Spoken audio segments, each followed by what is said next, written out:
I'm sorry, okay, no. As you're saying about like all the players going towards the British and Irish lands, like for us, we're gonna go to the Six Nations. Definitely. And that game, full of controversy. Absolutely. Dubious things, I'm not a fan to blame. Actually, I am a fan to blame a ref. But Wales, somehow Wales keep winning. I don't know what they're doing. I don't know what they grabbed the ref this time, but like, that ref, for the life of me, for everyone that, like, you must watch this. Like, I don't understand how the ref went to the TMO, watched the footage back, and still did not call that second try a knock on. I couldn't get it. That was the most. I actually started questioning my own rugby knowledge. I was what is this? What is this? What is a knock on? What is? How do you call that? And you know what? Crazy thing. I think I read this yesterday. A statement by referee association chief, whatever, said something about the referee only admitted after he's watched the game that he made a dubious call. And imagine the damage has already been done. And with obviously England having to be defending champions, they already suffered a couple of defeats, or this was their second, and it's already taking the chances away. Definitely. And how do you heal there? No, because and this is what confused me about it. Because for me, the knock-on rule is if you drop the ball, Shaba, it's a knock-on. The foot. And then he ran past the ball, and then they're like, no wait, because you ran past the ball, it went backwards. I'm like, no, it's going forward. I'm like, he was past the ball. Man. It just for me, I think Wales can win this thing just because I don't understand. They just get lucky. 2 yellow cards. Yes. Now the ref is on their side. The world is like 2020. Wales, I'm coming for you.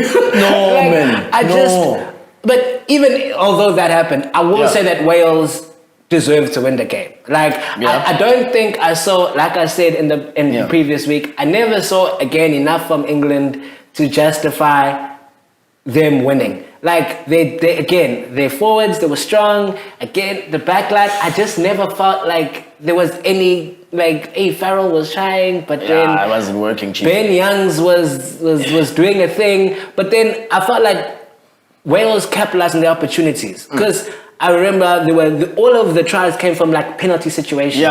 Penalty try. There was cool. They got a penalty, scrum off tap on the 22-meter line, ran through that. Like it was England not being switched on. Definitely.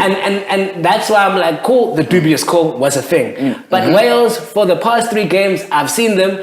What they have done is they've seen something and they've attacked and they've won. Whether it's a dubious call or not, it's still something. Exactly. It's still something. And I think that's what you need to win games is those tight 50-50 situations. Do you have a person that's going to take the man on? Do you have somebody that's going to see that the homie's sleeping? And Wales have done that for 3 games. And I'm excited for Wales versus France. Because do you think that'd be crazy, that France can catch Wales? No. France definitely. No, France are quality, man. France are, dude. Look, dude. Listen to me. Okay, France right now. I think also there's most stern test is coming up this weekend. They're playing England, and that'd be another exciting one. But obviously, just coming back to England, right in that game, they have their quality players, proven players, track record. Youngs, they have, I think is it Atkinson, the right winger. I think it's right wing. Yeah, and what's the 9's name? The number 9. Ben Youngs. Or the new one. The young one. The young one. I think it was quite exciting, and I think he also scored a try for England, if I'm not mistaken.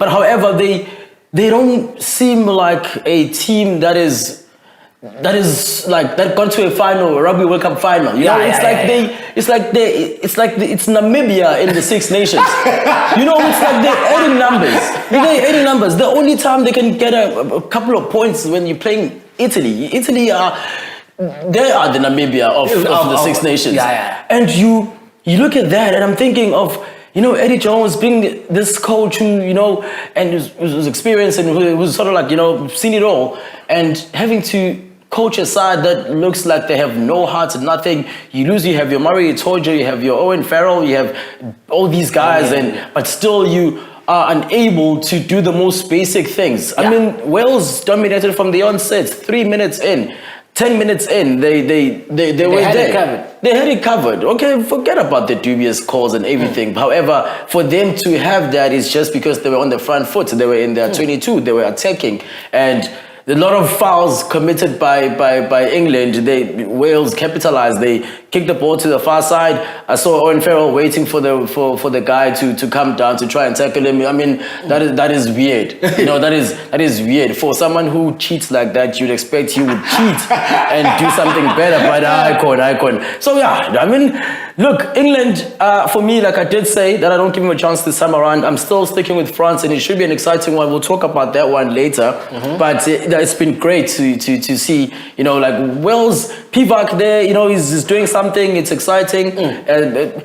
I don't think they are convincing as such for me. No, they're not. But they somehow, like you always say. That's what I said. They're not convincing, but somehow they keep winning. Yes. So for me, I want to find out what part 4 and part 5 of the somehow is going to be. Because I don't know how they're doing it. Catch us next on the next episode of Somehow. Of somehow, somewhere.